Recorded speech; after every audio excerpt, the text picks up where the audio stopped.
Hello, Fabulous Cancer. Welcome to your horoscope for the month of February 2013. I am your astrologer, Nadiya Shah. Thank you for being here. I took a trip recently to Mexico. I'll be sharing more posts, more videos about it in the days and weeks ahead. But in these monthly horoscopes for February, I am finding myself remembering different events, lessons, realizations as I'm looking at the sky for the different signs. And for you, Fabulous Cancer, I recalled a conversation I had, and this is one of the best things about traveling because you meet so many people you wouldn't otherwise meet in your own comfort zone and get exposed to different ways of looking at things, articulating things. A man and I were having a conversation, and he said to me, you know, if he was picked up and dropped in the middle of Mexico, and he knew that there was nowhere else that he could go, that he had to make it work there, the first thing that he would do is learn the language as fast as he could. And the second thing that he would do is keep his mouth shut about strong opinions that he may have until he understands what are the cultural norms. I share this with you because I do think that that's going to be one big lesson that starts for you now and in the month ahead of March as well. I'm not saying necessarily that you have to be quiet about anything that you don't want to be quiet about. Of course, voice your opinion if you like. But what I am saying is that this month, you are going to start to find yourself in new environments and interacting with people who are different than you may necessarily be used to.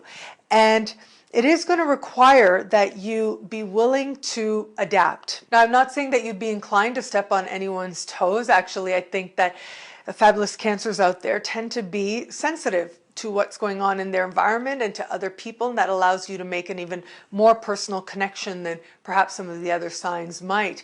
But there is value now as you are exposed to different environments, different ways of looking at things, and especially what I'm seeing, it's like a different philosophical orientation, different worldviews, different languages, different cultures, as you are going to start having to interact with them more. And in some cases, it looks like quite surprisingly, all of a sudden you find yourself needing to interact with people who are very different than maybe you're used to interacting with. There is going to be an aspect of that that is going to ask you to hold back a little bit and to adapt. And what I mean by that is it isn't necessarily you're learning another language unless you want to be learning another language, but it is that you are going to have to learn and pick up some jargon so that you can communicate with people in ways that are going to be more effective, that are going to allow you to feel like and allow them to feel like you are meeting them as a peer, even if the power dynamics are there. This isn't just a personal process that I mention.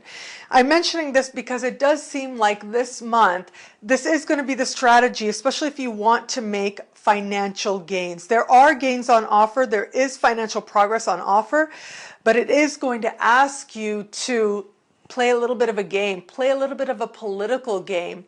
And as I said, as I keep saying, hold back, because your money is tied into it.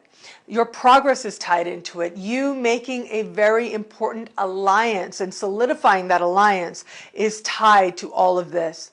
If you can hold back just a little bit, you'll find that you'll pick up just what you need to know. Even if you feel like you don't know the jargon, even if you feel like you don't know the language, it's amazing how much you will pick up with that slight appearance of humility.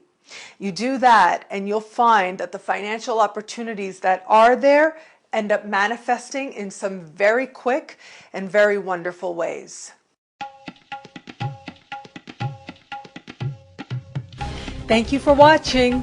It'll be a great month. Be fabulous and enjoy.